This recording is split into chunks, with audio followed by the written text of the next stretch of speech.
Meus irmãos, vamos abrir a palavra do Senhor em Números, capítulo número 11, do verso 1 ao verso 9. Esse texto, na realidade, nós vamos trabalhar um pouco mais ele, ou seja, vamos trabalhar o capítulo inteiro. Eu não vou ler o capítulo inteiro, claro, mas nós vamos caminhar na reflexão desse texto. Gostaria de chamar a atenção dos amados quanto a esse texto para a nossa meditação nessa noite.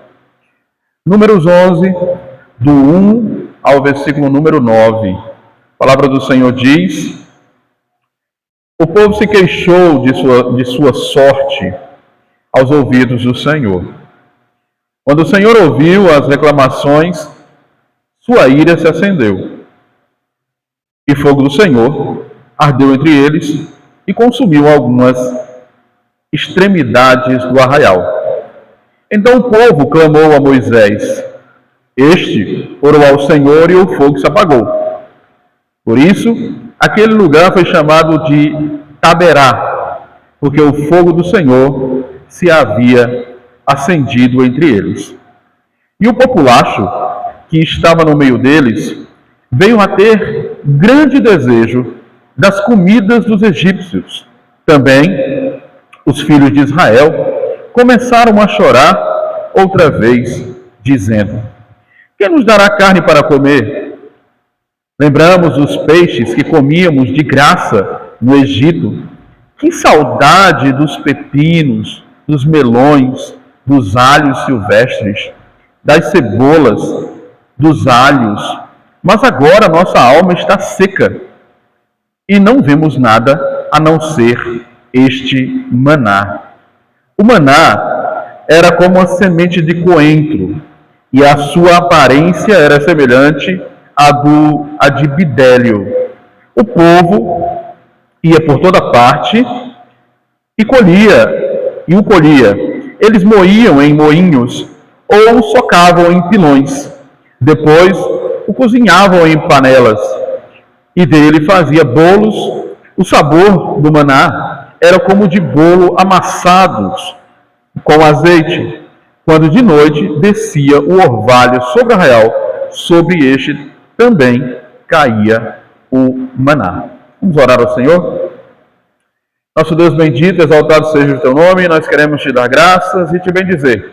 Na beleza da tua santidade, Senhor Deus, implorar pela revelação da tua palavra aos nossos corações, Senhor. Vem nos falar, vem nos instruir por tua graça. Vem nos dizer, Senhor Deus, o que devemos ouvir. Instruídos na tua palavra, Senhor, te imploramos. Toma nossas vidas em tuas mãos para o teu louvor, em nome e por amor de Jesus Cristo, nosso Salvador. Amém. Mas então, o propósito da nossa reflexão desta noite é, de certa forma, vermos a condição onde nós, enquanto cristãos, precisamos estar satisfeitos com as coisas do Senhor, aquilo que Ele nos dá, aquilo que Ele nos tem oferecido, muito embora pareça que as coisas nos são difíceis de entender. Não é fácil entender a vontade soberana de Deus. Nós sabemos disso. Hoje eu estava fazendo a minha devocional e pensando nesse texto que eu traria para os irmãos nessa noite e lembrando da paciência que tinha Moisés ao conduzir aquele grande povo, tendo que sofrer as inúmeras queixas desse povo. Não eram queixas contra Moisés, eram queixas contra Deus. E aqui nós vamos observar que essas queixas trouxeram prejuízo para eles. Não que não devamos nos queixar ou ficar angustiados com certas coisas, mas a gente precisa entender a vontade de Deus. Se quisermos servir a Deus, precisamos entender o seu propósito gracioso para conosco. Então, será que murmurar é a melhor coisa a fazer?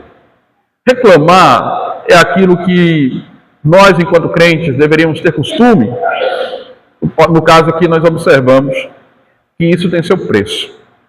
Estaremos contemplando, então, esse capítulo número 11 de Números, e vendo que as Escrituras falam sobre murmuração.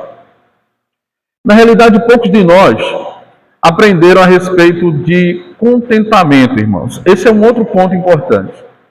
Termos uma fé enraizada no Senhor implica também em sermos contentes com tudo aquilo que recebemos das mãos de Deus. Paulo, que era um crente mais evoluído do que nós, ele chega a dizer em Filipenses capítulo 4, do versículo 11 ao 13, que ele tinha experimentado todo tipo de situação e ele estava contente com todas essas situações. Ele conseguia estar pobre, abatido, ele conseguia estar exaltado, ele conseguia estar bem suprido, né, com todas as coisas no lugar, né, como nós dizemos muitas vezes, com a nossa dispensa abastecida. Ele estava feliz, independentemente da situação que ele estava passando, ele estava feliz. Ou seja, ele aprendeu que murmurar não é algo interessante. E provavelmente Paulo olhou para o passado do seu próprio povo, o povo de Israel, e ele entendeu o que tinha acontecido exatamente nesse momento aqui, quando os israelitas estão no deserto, e os irmãos sabem que o deserto não é um lugar comum, irmãos, é um lugar de prova. O deserto, metaforicamente, significa que nós vamos passar por muitos desses lugares de prova, e muitos desertos nós enfrentaremos. Israel sofreu por 40 anos, peregrinou por 40 anos nesse lugar de provas. Imagine você sofrer 40 anos. É muito pesado, a gente sabe. Imagine uma pessoa que nasceu com algum problema físico, alguma dor extrema, alguma situação de pobreza, que ele não consegue sair daquela situação de pobreza. A maior parte do nosso povo, irmãos, não sei se os irmãos já ouviram esses dados, mas um dia desse eu estava lendo a respeito de quanto tempo nós quebramos a questão social, né? Transpomos barreiras sociais. E a pesquisa falava que no Brasil, você demora em torno de 3 ou 4 gerações para você sair de uma situação de imensa pobreza para você chegar numa situação de melhor condição financeira. O Brasil é um país desigual. Sofrer com condições financeiras inadequadas é muito difícil de passar. Sofrer com dificuldades com relação a uma doença também é muito difícil de passar. Então, há a realidade do sofrimento. Esses últimos dias também, eu tenho lido um pouco sobre o problema filosófico do mal. E nesse problema filosófico, entendendo um pouco a situação que envolve o mal, tem uma circunstância que os filósofos, os teóricos que trabalham nesse assunto, eles procuram saber por que Deus permite que alguns males nos ocorram. Por que é que ele, sendo Deus Todo-Poderoso, ele permite que pessoas das mais diversas naturezas passem por circunstâncias muito sérias e muito sofridas, né? E eles acabam chegando à conclusão que eles não sabem explicar porque Deus permite o sofrimento. Porque Deus permite o sofrimento e porque que é importante nós lembrarmos que enquanto nós estivermos aqui neste mundo, nós vamos passar por inúmeros sofrimentos, por muitos problemas e muitas dificuldades e temos que estar prontos para isso. Independentemente do que eu imagino ou não, independentemente, inclusive, se eu creio em Deus ou não, o sofrimento é uma realidade.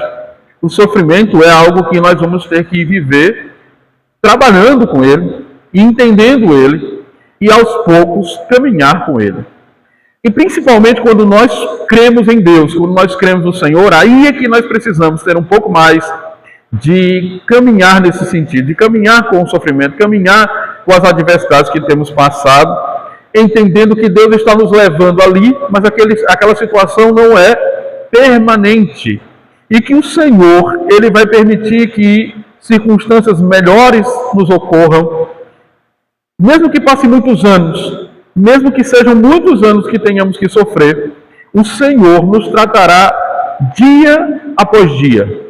Ele cuidará de nós dia após dia, e não importa quantos dias serão, quantas dificuldades teremos que passar, mas o que importa é que nós aprendamos a conviver com esse dia após dia de luta e sofrimento não nos voltando contra Deus, não culpando Deus pelo sofrer.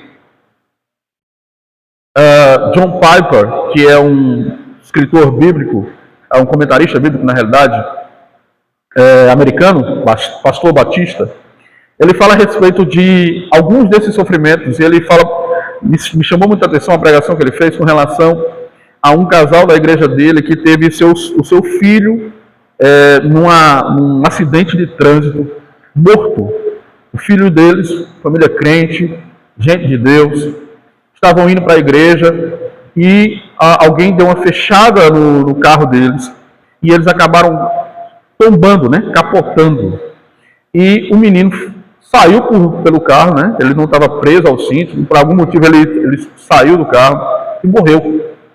Teve uma morte muito feia, né? Ficou irreconhecível, inclusive.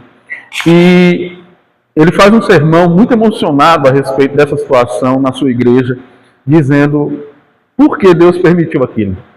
Por que Deus permitiu que aquele acidente ocorresse? Então aqui nós precisamos entender, como ele mesmo disse, que Deus está controlando até mesmo momentos assim. Os israelitas, eles tinham acabado de sair do Egito. Deus tinha feito várias coisas no deserto. Não estou nem falando do momento que eles saem do Egito com mão poderosa, onde o Senhor opera grandes coisas, grandes milagres, todo mundo ficou sabendo. E quando eu falo mundo, não é metafórica, é real mesmo. O mundo inteiro daquela época fica conhecido que Deus havia libertado os israelitas daquela situação de escravidão. Eles eram escravos, é bom deixar claro isso, escravos no Egito. E eles estão caminhando em direção a Canaã.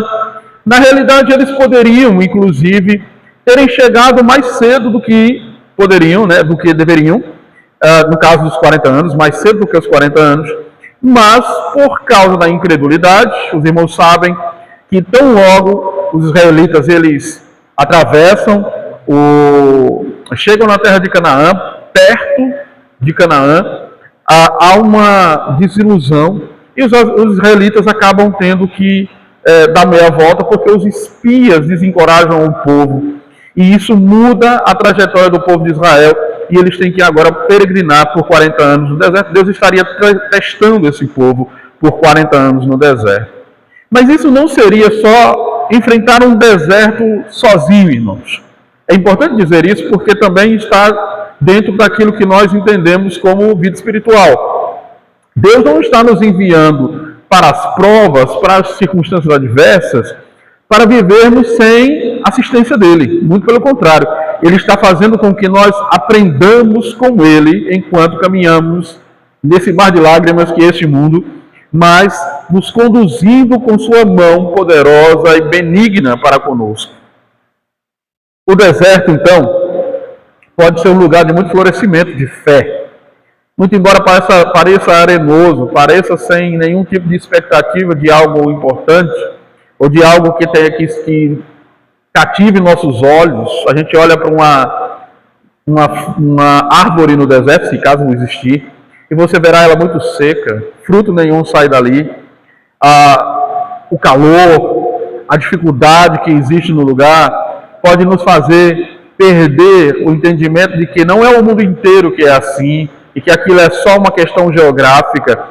Então existe vida após o deserto. Se você andar quilômetros e quilômetros, você sai do deserto. Independentemente do deserto seja grande ou pequeno, você tem essa temporalidade do deserto. Então é importante também lembrar disso. Deus está nos treinando nesse lugar. E o nosso treinamento não é a vida toda, é só algum tempo. Mas é importante lembrarmos disso. Deus tinha dado também provas ao povo de que ele podia fazer grandes coisas no deserto. Antes desse fato acontecer aqui, em Números, nós temos aqui alguns casos onde o Senhor, ele trabalhou no povo para que a peregrinação no deserto não fosse uma coisa intransponível. E que mesmo o povo tendo que sofrer peregrinando, eles tinham a providência de Deus conduzindo. A gente ouve falar, por exemplo, quando a falta de água chega ao povo, Deus envia água na rocha de Refidim. em Êxodo capítulo 17, do 1 ao 7, Deus também tinha enviado o maná. O maná, como o texto diz aqui, era uma espécie de erva que vinha durante o fechado dia, durante o período do fechamento do dia, mais ou menos no pôr do sol. E a Bíblia diz que ela vinha de maneira a fazer ali uma espécie de deixa eu até a palavra aqui, uma relva, mais ou menos isso. Uma relva que caía, o povo juntava aquela relva e aquilo ali era suficiente para eles passarem o próximo dia, para eles se alimentarem, porque eles podiam fazer bolo, pães e tinha ali algum tipo de uso para alimentação. É importante dizer que não há nenhum relato em nenhum lugar no mundo de algo parecido com o maná, irmãos. Se os irmãos prestarem atenção, se você consultar a história, seja ela qual seja, você não vai ver nenhum outro povo que tenha colhido maná em algum momento. Você vê as histórias maias, astecas aqui na América do Sul, ou América Central. Você vai até a história oriental, você vai até ali a Ásia, e nenhum daqueles livros, que naquela época também havia o registro, né, de fatos históricos, nenhum lugar, em nenhum momento, você escuta falar que em algum momento, algum deus ou alguma condição foi favorável para existir uma espécie de maná, onde as pessoas pudessem colher algo que vinha e era dado pelos céus, né, caído dos céus, e o povo juntasse e fizesse algum tipo de comida. Isso não existe em nenhuma literatura, seja histórica, seja biológica, não existe nada disso em nenhum lugar, porque é algo exclusivo de Deus.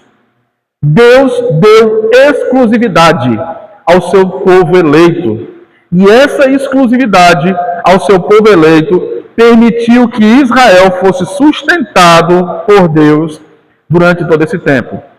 Uma outra situação, irmãos, é Êxodo 16, do 1 ao 10.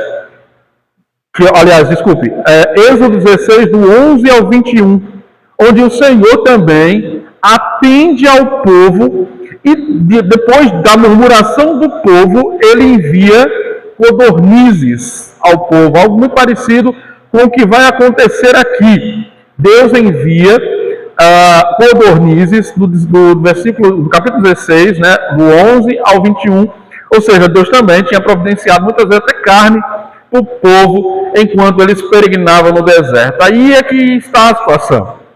Enquanto Israel caminhava pelo deserto, eles tiveram conhecimento do Deus Jeová, ou Elohim Irê, o Deus da providência.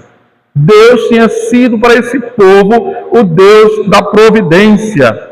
Abraão conheceu esse Deus da providência, que ele diz, né, o Jeová, ou Elohim Irê, em Gênesis 22, 28. Foi uma frase do patriarca desse povo. Ou seja, a ideia de que Deus provê quando ele leva o seu filho até o monte, e lá ele tem que sacrificar o seu filho, e quando o filho dele, Isaac, pergunta: onde está o cordeiro, meu pai, para fazer a oferta? Abraão diz: o Jeová Irê, ou Elohim Irê, providenciará para si, meu filho, o cordeiro. Deus providenciaria. Deus é o Deus que providencia para o seu povo o seu sustento. Então, historicamente, esse povo tinha informações de que esse mesmo Deus estava conduzindo eles pelo deserto. Deus tinha dado provas do seu cuidado muito recentemente. Não somente a questão envolvendo Abraão, mas também esse mesmo povo tinha recebido o seu cuidado. E eu gostaria de, pensando nisso, irmãos, propor um título para os irmãos, que é: as nossas murmurações significam total conhecimento de Deus. Ou seja, nós vamos defender aqui, irmãos, que murmurar é algo muito parecido com uma atitude de pessoas descrentes. Murmurar nunca será algo viável à vida do cristão.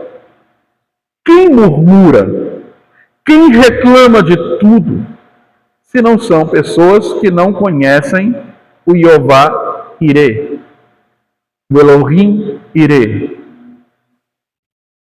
Esses que não conhecem, esses que não sabem quem é Deus, eles murmuram, porque eles colocam a culpa em todas as coisas. Os irmãos já prestaram atenção? Quando a coisa está ruim, a culpa é do político, porque o político é ruim e ele traz prejuízo ao povo. Isso é verdade também. Porém, existem pessoas, irmãos, não sei se os irmãos já prestaram atenção, lembra da pandemia?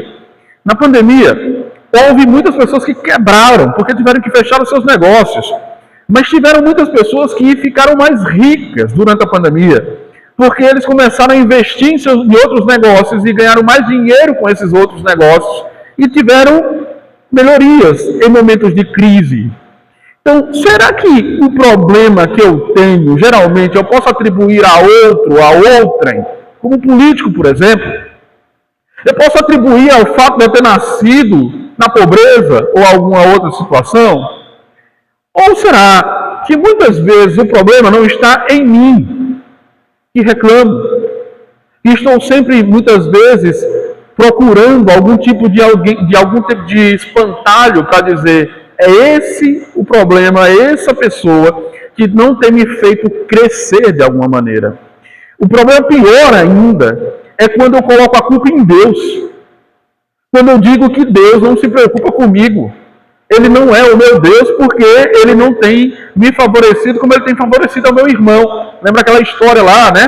Da grama que está sempre verde e era a casa do vizinho e não a minha? A minha sempre está morta, mal cuidado, mas a grama do vizinho sempre está boa. Então, às vezes, eu estou só olhando para o outro, eu não estou olhando para a minha própria situação. E aí é que está a maneira, né, muitas vezes, que leva a pessoa a ser um murmurador. Para que a gente não seja um murmurador, irmãos, vamos aprender a não murmurar. Mas o que é contraditório é que nós vamos aprender a murmurar ao contemplar a murmuração de outros, que no caso seria a murmuração do povo israelita. Então vamos observar a primeira murmuração deles e depois tirar alguns pontos para que a gente não seja murmurador. O Egito pode nos fazer esquecer o maná, esse é o nosso primeiro ponto. O Egito tem uma capacidade muito grande, os irmãos sabem que quando a gente fala de Egito, geralmente nós estamos falando do mundo. O mundo tipifica-se pelo Egito. O mundo, ele é também uma sede de benefícios que as pessoas elas vão ter e vão se apegar a elas.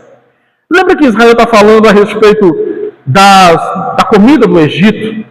E como eles conseguiam ter peixe à vontade? Como eles podiam colher os pepinos? Eles podiam escolher as suas ervas? Eles tinham acesso aos coentros, a inúmeras especiarias que eles conseguiam fazer a comida? Aparentemente, eles estão fazendo críticas ao maná, que não dava para fazer muita coisa. É bom que seja dito. O maná tem um gosto único. Talvez um gosto que ninguém jamais vai saber exatamente. Mas o maná era distinto de todo tipo de comida que você já tenha comido ou que eu já tenha comido, porque nós nunca comemos. Mas no caso do povo de Israel no deserto, eles tinham acesso, eles comiam. O povo eleito de Deus tinha sido levado ao deserto para ser provado. E na provação havia restrição de alimento. E aqui nós vemos que nesse primeiro momento há uma certa queixa no meio do povo. Do versículo número 1 ao versículo número 3, nós vemos que isso vai crescendo. Percebemos algumas coisas que chamam a atenção aqui. A lamentação desse povo começa a chegar ao ouvido de Deus. A parte A, do verso 1, fala a respeito dessa murmuração. Veja o que diz aí, né? O povo queixou de sua sorte aos ouvidos do Senhor. Irmãos, Deus escuta todas as coisas. Não tem nada que não possa ser escutado por Deus. Na nossa liturgia, nós estamos falando aqui, né? Nós ouvimos falar que algumas pessoas estavam conversando particularmente, era dentro de uma sala grande, mas Jesus estava ali e escutou o que estava sendo conversado particularmente. Onde se dizia, né, pelo menos as pessoas que eram críticas de Jesus, de que ele comia com pecadores. E aí, falou baixinho, ninguém estava ouvindo, mas Deus ouve. Jesus é Deus. E ele ouviu. Esse lamento aqui foi ouvido por Deus também. Então é uma murmuração que foi feita, não foi feita a Moisés, ela foi feita a Deus, de modo velado, talvez no íntimo, no coração. Todo pecado, irmãos, começa silencioso. Eu gosto muito de uma expressão que é dita pelo pastor britânico falecido lá em 81, que é o pastor Mark Lloyd Jones. Ele fala que as grandes dificuldades da alma humana não são barulhentas. Pecados nunca são barulhentos. Pecados são silenciosos. Começa no coração, no íntimo. E aqui, veladamente, esse povo estava reclamando, lembrando do Egito constantemente, até o ponto que aí aquele processo até culminar no pecado, do velado se torna público. A Bíblia também fala que a boca fala o que o coração está cheio. Quando o nosso coração está cheio de algo, irmãos, a gente transborda. A gente põe para fora. Uma das ciências recentes é a psicologia, a psicanálise. E uma da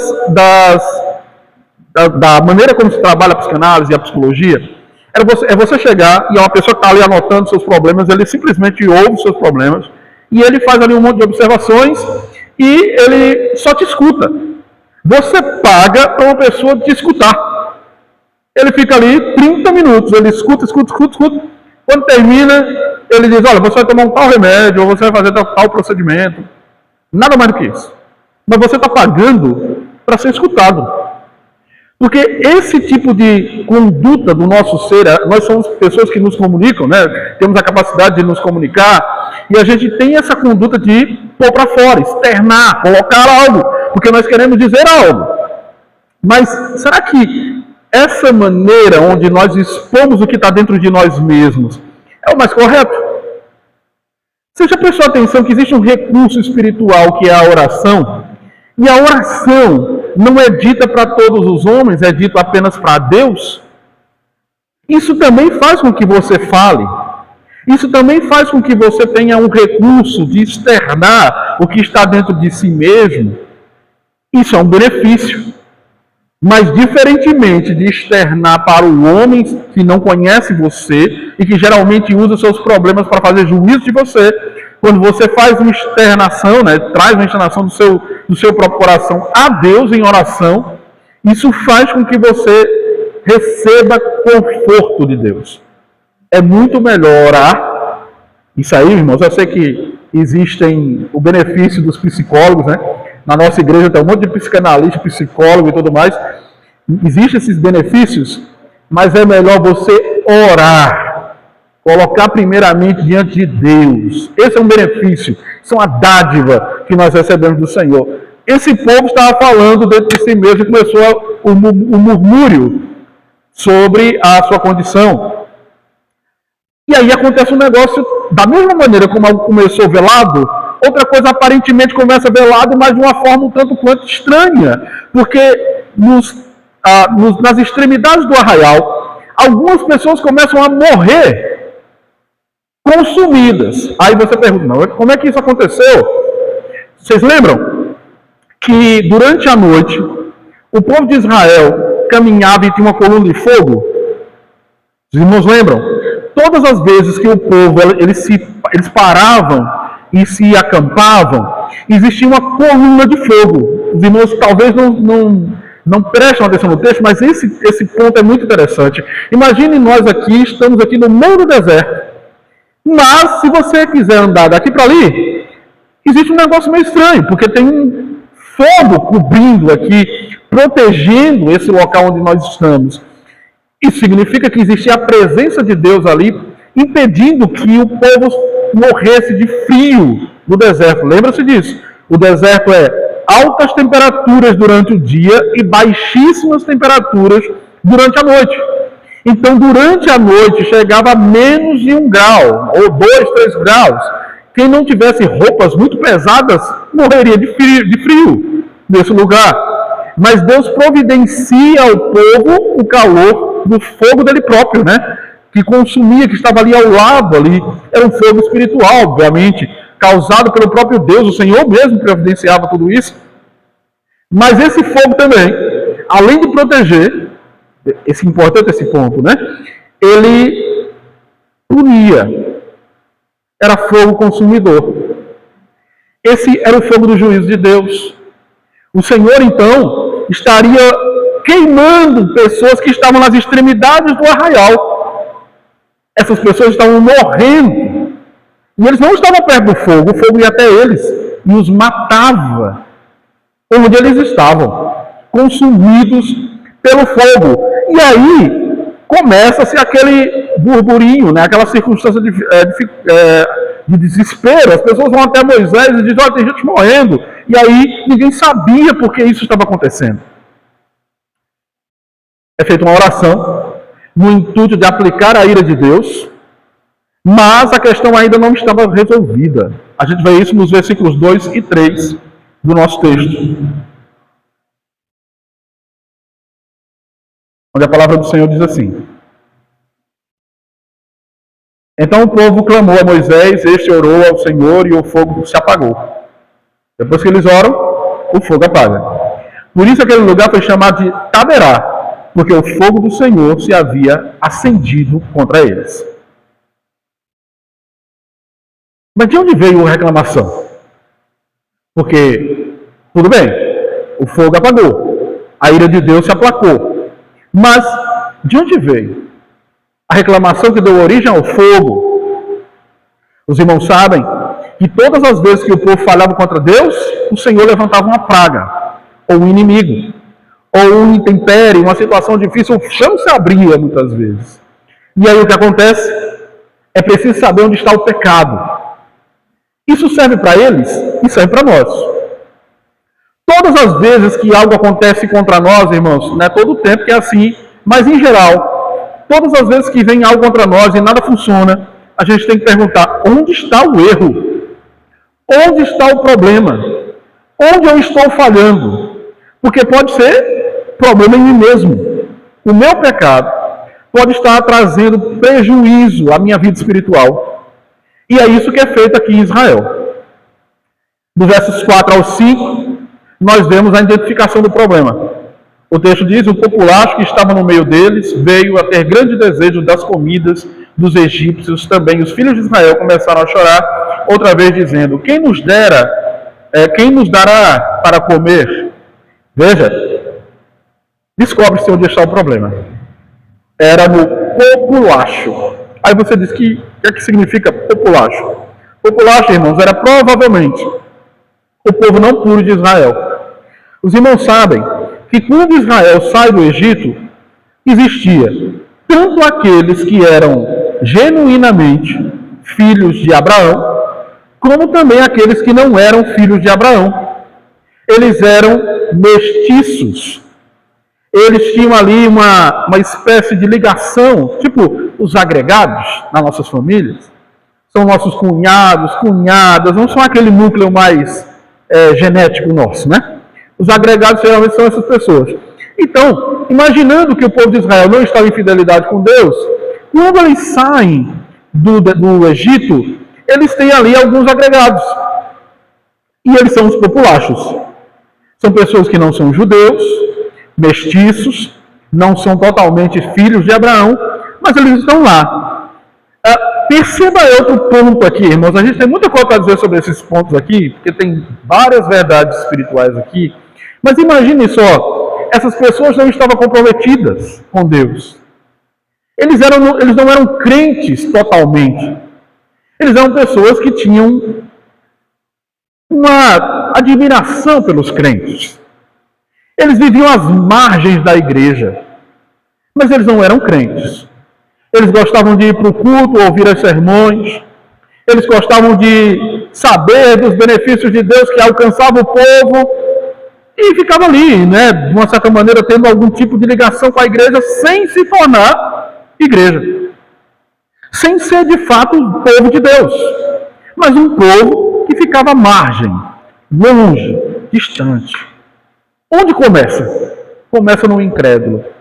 Tem teólogo do século XVI chamado John Owen, um dos maiores teólogos da Reforma inglesa. O John Owen, ele tem uma carta que ele escreve a um grupo que ele denominou de crentes fracos. Veja como ele expressa para não magoar, viu? Ele diz crentes fracos. E aí ele vai dizer onde está o grande problema da igreja? Dos crentes fracos. Onde começam os grandes problemas da igreja do Senhor? É quando você é fraco e você não tem fé em Deus. Então você começa a trazer problema para dentro da igreja de Cristo. Porque você é um crente fraco, você é mundano, você não tem temor de Deus, você vive à margem do Evangelho, você vive sem o conceito do temor, sem a necessidade de viver uma vida de santidade. E aí, em Israel tinha gente assim, era o populacho. O populacho incitou todo aquele povo com uma retórica de saudosismo com Israel, aliás, com o Egito. A comida do Egito é que é boa. Esse negócio aqui do maná, esse milagre absoluto de Deus aqui não faz nenhum sentido para nós, porque a comida do Egito, muito embora fôssemos escravos lá, é melhor do que esse tal de maná aqui. E isso incitou o povo. Meus irmãos, e tem uma coisa que Deus não aceita e não tolera, é o crescimento da murmuração no meio do povo de Deus. Deus não aceita. O Senhor põe fim a isso. O Senhor pune isso. E aqui, esse populacho, dos versos 4 e 5, nos mostram, onde começa. E eles têm um foco, é falar do maná. É criticar o maná. Mas lembre-se, o maná é uma aberração do ponto de vista daquilo que a gente entende de algo que foi criado. Porque ele não existe em lugar nenhum. Culturalmente, você não pode provar que nenhuma outra sociedade teve acesso ao maná. O maná é para os eleitos. A providência de Deus é para os crentes. Mas os descrentes começaram a falar contra a providência de Deus. É como se dissesse, isso aí que você diz que é Deus trazendo a vocês a alimentação, não, meu irmão, não é assim não. É a mesma coisa de dizer, esse é o Deus que você crê, esse é o Deus que você serve, esse é o tipo de vida que você tem, não presta. Seria melhor você voltar para o Egito. Seria melhor você viver segundo os princípios do mundo, porque é bem melhor viver segundo os princípios do mundo do que viver segundo os princípios de Deus. E aí, amados irmãos, melões são lembrados, pepinos, peixe, carne, uma enormidade de coisas. Mas se desconsidera a condição, se desconsidera a circunstância. Lembrando, eles estão peregrinando, eles estão andando pelo deserto, sustentados no deserto. Isso era impossível de ser feito se Deus não estivesse com eles. Mas o populacho conseguiu resolver o problema dizendo, a solução é voltar para o Egito. Ou fazer alguma coisa. A crítica então do povo é direcionada ao maná. E também ao próprio Deus, que é o dono do maná, o autor do maná, o providente Deus que cuidava do povo de Israel. Depois disso, eu beber água aqui um pouquinho.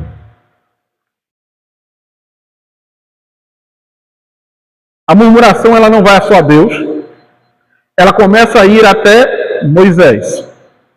Do 10 ao 29, Moisés agora começa a ficar muito preocupado com a situação e não cai apenas a responsabilidade sobre as autoridades do povo, mas especificamente sobre Moisés. Do verso 10 ao 30, nós observamos aqui uma situação dramática, onde Moisés acha seu cargo pesado. Depois de tanta reclamação, ele não aguenta mais, e ele vai até Deus, e ele faz uma oração imprecatória, e Moisés fala que é necessário aliviar a carga, e Deus atende Moisés e alivia a carga, enviando outros líderes. Mas primeiro vejamos aquilo que a gente chama de oração imprecatória, que acontece dos versos 10 ao 15. Não sei se os irmãos já ouviram falar sobre oração imprecatória. Oração imprecatória, irmãos, é quando eu uso termos bem duros para falar com Deus. Isso geralmente acontece no livro de Salmos. Quando o salmista, por exemplo, quando ele fala em termos duros a Deus, ele diz: por que o Senhor se tarda a nos ajudar? Por acaso o Senhor não se levanta? Por acaso o Senhor não tem como me defender? E isso é uma oração imprecatória. É uma oração cheia de descontentamento. Não chega a ser murmúrio. E assim, o ponto olhando, por exemplo, na explicação que Calvino dá dessas orações imprecatórias, irmãos, eu sigo essa linha também, né? Ele diz: olha, nós que somos gente aqui do plano baixo, né? Porque assim, nós não somos da envergadura de um salmista, pensar assim. Primeiro que ele está sendo revelado pelo Espírito Santo, é melhor não fazer. Né? Se você quer fazer orações imprecatórias, não faça, né? Não se atreva a fazer esse tipo de coisa, porque você está falando com Deus Santo, o Deus de toda a terra. Então não vale a pena, não é algo que seria interessante a gente fazer oração imprecatória. Então, Moisés começa a fazer uma oração imprecatória. Do 10 ao 15, aliás, ele faz essa oração imprecatória, por exemplo, no verso número 10, ele diz: então Moisés ouviu como o povo chorava por famílias, cada um à porta da sua tenda. O Senhor ficou muito irado e Moisés também não gostou daquilo. Veja, o negócio não estava só no populacho mais. Tinha ido para todas as tendas do arraial dos israelitas. Todas elas. Todo mundo estava chorando. Todo mundo angustiado. Morreu gente, o povo reclamando daquilo que eles tinham no Egito, agora não tem mais. E agora, o povo então vai à porta e chora. E Moisés senta a pressão. Sabe aquele negócio do líder, né? Que vê o povo ali convulsionando, né? As democracias geralmente são assim, né? Ou até regimes não democráticos também são assim. Quando o povo vai para a rua, é porque o negócio está feio, o povo já não aguenta mais, aquela coisa toda. Pronto, é mais ou menos o que está acontecendo aqui com Moisés, líder do povo, líder político, líder religioso do povo, espiritual. Ele fica abalado. Mas orar de maneira imprecatória, como Moisés fez e como outros homens do passado fez, eu acho que não é um bom negócio. Deus então providencia algo para Moisés. Do versículo 16 a 23, Deus vai falar a respeito da maneira como ele vai aliviar a carga de Moisés. Primeiro Deus vai resolver um problema, depois ele vai voltar para um problema maior. Mas agora ele vai cuidar da liderança, que estava enferma. O pastor de Israel, Moisés, estava enfermo. Ele estava inseguro. Ele não tinha muito o que fazer, porque o povo estava contra ele. Então Deus trabalha isso. Sabe como ele é. Ele providencia uma espécie de lenitivo para Moisés, enviando auxiliares para Moisés.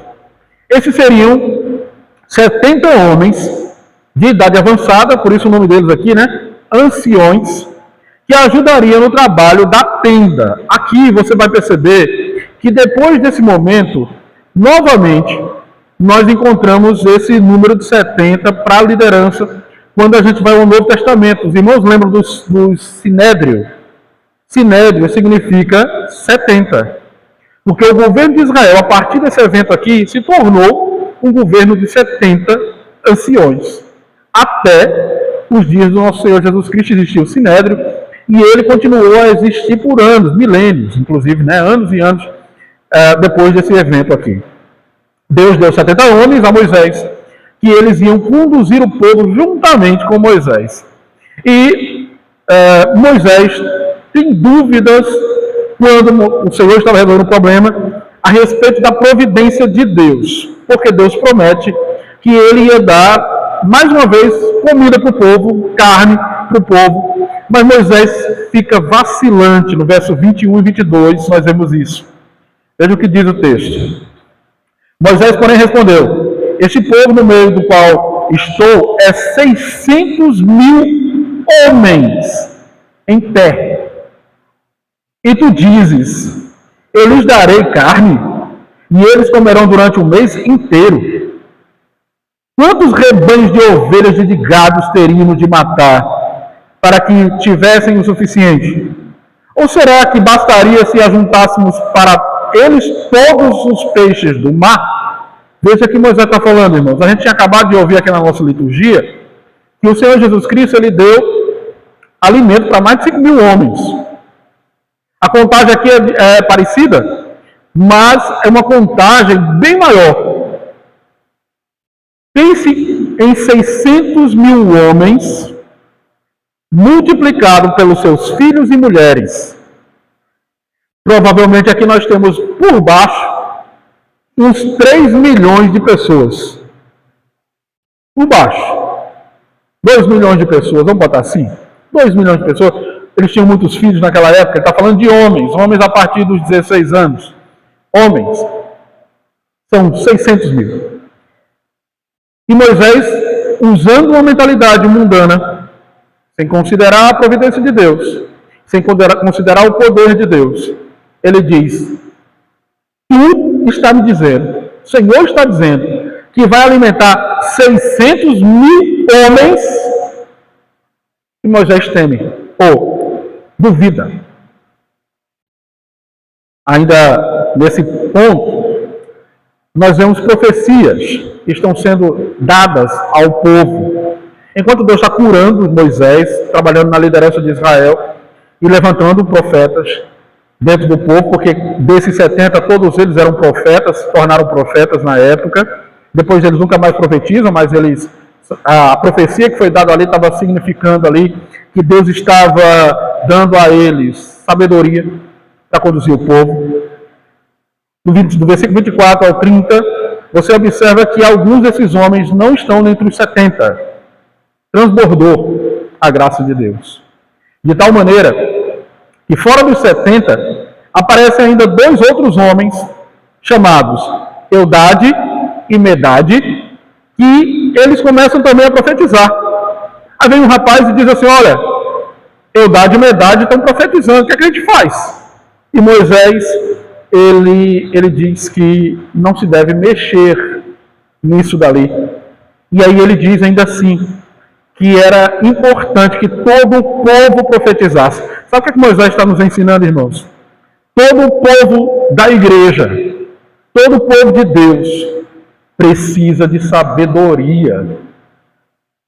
Sabedoria para vencer a murmuração. Sabedoria para viver. Sabedoria para interpretar as Escrituras, para conhecer as Escrituras e praticar as Escrituras. Nós precisamos de sabedoria. Então, Josué, que é um dos que profetizam também, ele sugere fazer algo, mais Moisés ali revela a sua característica piedosa ao dizer que não vai fazer nada com aquele povo, mas entender que todo o povo é que deveria fazer essa situação. E finalmente, irmãos, do 31 a 35, nós vamos ver que a providência de Deus também vai se ocupar em fazer o juízo. A providência de Deus estava sendo providenciada no sentido de aplacar a fome do povo, mas também de trazer juízo. Mas tudo no tempo de Deus. Não de um jeito sem planejamento, sem ordem, sem sabedoria. Porque Deus é sábio, Deus é planejado, Deus sabe a hora certa, Ele só age na hora certa. E Ele faz o que bem entende sem nos perguntar coisa nenhuma. Deus se apiada do povo, não de todo o povo, mas de parte do povo. E Ele resolve enviar novamente codornizes. Do verso 31 ao 32, o texto nos diz aí, né? 31 ao 32,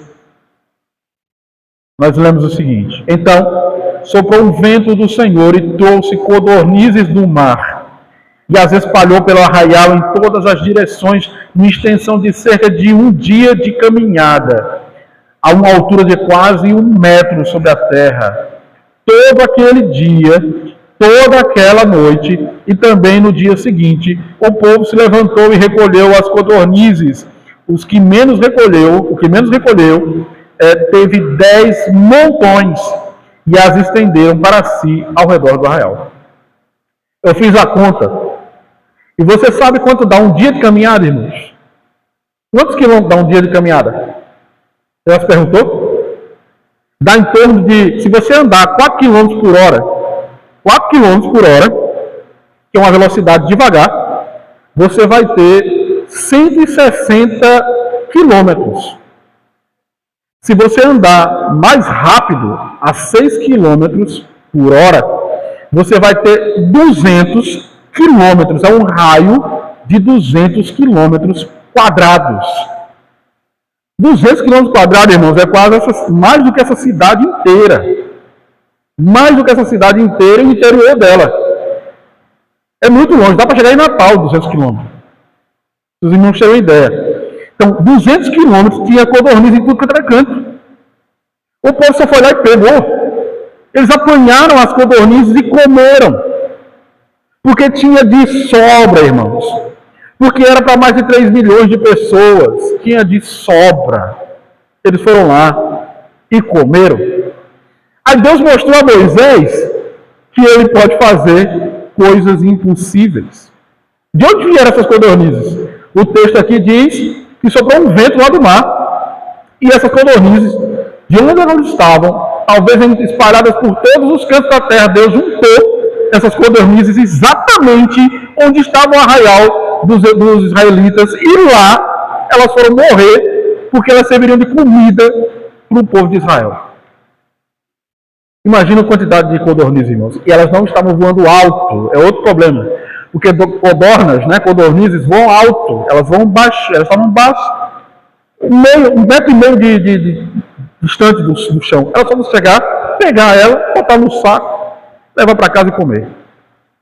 Deus fez isso. Me pergunta se em algum outro momento isso aconteceu. Teve algum outro momento histórico que isso aconteceu? Aqui está relatado. Só se acredita pela fé. Tem cientista que vai dizer isso aqui é impossível. E impossível mesmo. Se você for olhar, é impossível. Mas Deus faz coisas impossíveis em prol do seu povo também. É importante dizer isso. Então essas codornizes voando baixo serviram de alimento. Não era mais um maná, era carne. Deu para levar para casa, fazer um assado, fazer frito, fazer um monte de coisa. Só que aí a Bíblia diz, no verso 33, que quando eles estavam comendo, e a comida estava nos seus dentes, acontece um negócio complicado. Veja o versículo 33. Enquanto a carne ainda estava entre os seus dentes, antes que fosse mastigada, a ira do Senhor se acendeu contra o povo, e o feriu com terrível praga. 34. Por isso aquele lugar foi chamado de Kibrote Hatavá, porque ali foi sepultado o povo que teve desejo das comidas dos egípcios. O lugar recebeu um nome, Kibrote Hatavá, que era mais ou menos, o povo sentiu saudade do Egito, e lá morreu. O que a gente aprende com isso aqui? Deus fez? Deus fez. Para mostrar que Ele é Deus. Para mostrar que Ele tem poder. Para mostrar que Ele é o Elohim Yireh, o Deus providente. Ele fez isso para mostrar que Ele continua sendo o Deus exaltado, que criou os céus e a terra, que tem poder sobre todas as coisas. Mas Ele fez também para mostrar que se formos rebeldes, e que se formos reclamões, murmuradores, isso tem o seu preço. E o preço é a ira de Deus contra nós. Kibrote Hatavá. Não queira enfrentar esse lugar. Não ouse passar em Kibrote Hatavá. Porque esse é o lugar da justiça e da ira de Deus. E ninguém consegue prevalecer contra Deus. Tem um ditado que diz: se Deus é por nós, quem será contra nós? Mas se Deus for contra nós, quem será por nós?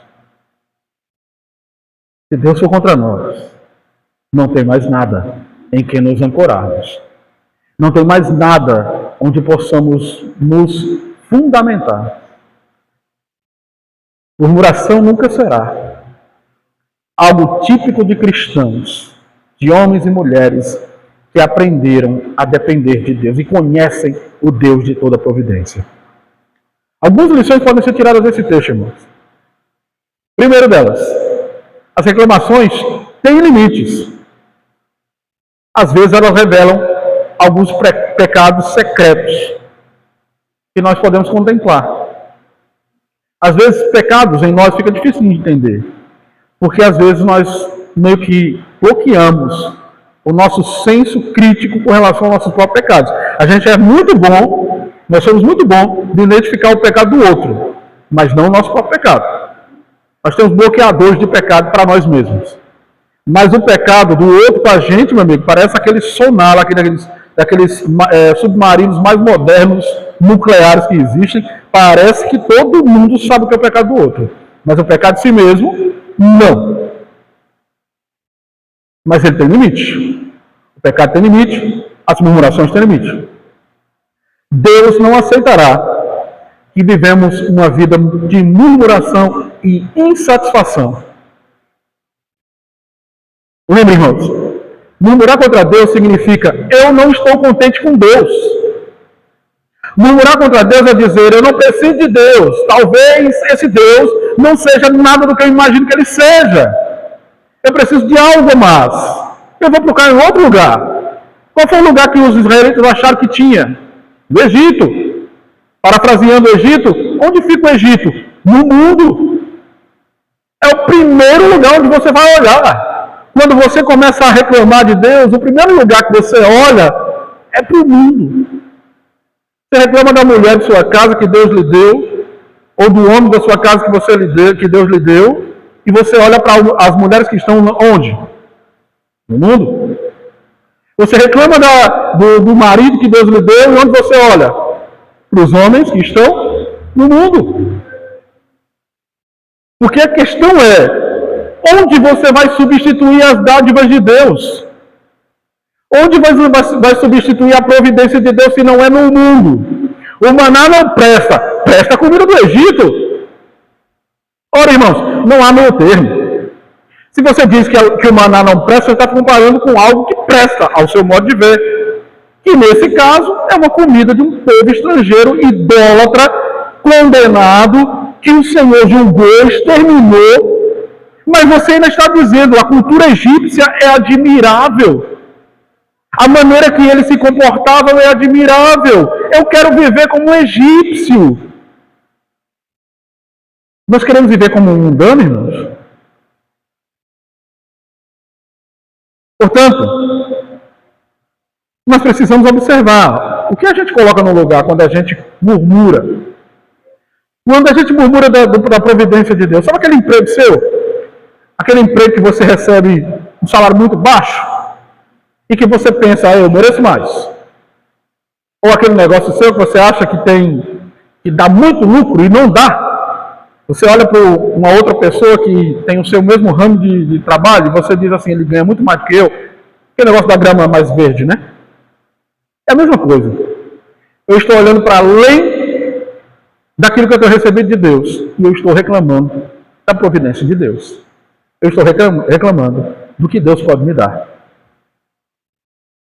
Porém, irmãos, esse cuidado que Deus tem conosco é o cuidado de Deus. É a providência de Deus. É a misericórdia de Deus que nos mantém em pé. E tudo que Ele nos dá é na medida certa. Você pode reclamar do maná, mas todo dia está lá. Lembra lá da oração do Senhor? Chamada Pater, né? A oração do Senhor que diz, o pão nosso de cada dia nos dá hoje. Está dizendo ali que tem pão. Não está dizendo ali que tem caviar. Não está dizendo ali que tem a carne mais macia do mundo, que dizem que é a uruguaia, né? Que é a carne uruguaia. Não, está dizendo o pão nosso. Ou seja, é o suficiente para você comer, para você ficar de pé, para você trabalhar, para você honrar a Deus. Não é algo suntuoso, mas é a graça de Deus. Não é algo que os ricos comem, mas é aquilo que te mantém em pé.